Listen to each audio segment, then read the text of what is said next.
ارحم لنا يا سيدي ارحم لنا الله الله الله الله الله الله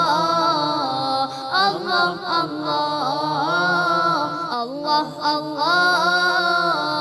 الله الله আসসালামু আলাইকুম রহমতুল্লাহি ওয়া বারাকাতুহু। বিসমিল্লাহ ওয়াসসালাতু ওয়াসসালামু আলা রাসূলিল্লাহ ওয়া বা'দ। এবারে রমাদান হোক আমাদের জন্য আলোকিত রমাদান। এটি কেবলমাত্র একটা স্লোগান নয়, বরং এটি রমাদানের রূহ। রমাদান কোরআন নাজিলের মাস, আর কোরআন তো জ্ঞানের আকর। কোরআন নূর, আলো। আল্লাহ তাআলা বলেছেন, কদ জাআকুম মিনাল্লাহি নূরুন ওয়া কিতাবুম মুবিন।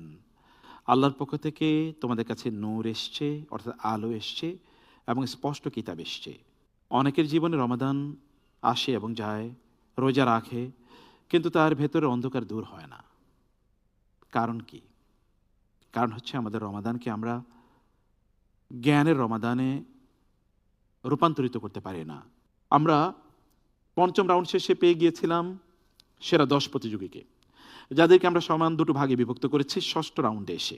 আজকে আমাদের এই প্রতিযোগিতায় যে সকল বন্ধুরা তেলাওয়াত নিয়ে আসছেন, অর্থাৎ ষষ্ঠ রাউন্ডের প্রথম দল, চলুন আমরা তাদেরকে জেনে নেই। আল্লাহ আল্লাহ আল্লাহ আল্লাহ।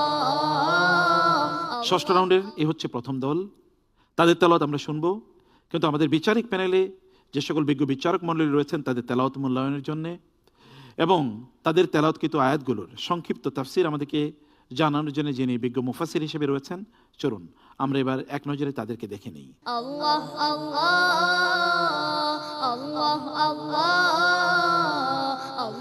আল্লাহ আল্লাহ আল্লাহ আল্লাহ। চলুন তাহলে আমরা চলে যাই তেলাওয়াতের ভুবনে।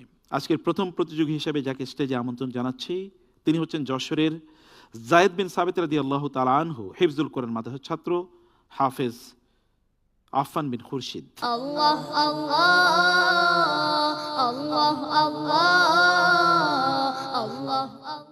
أعوذ بالله من الشيطان الرجيم. بسم الله الرحمن الرحيم.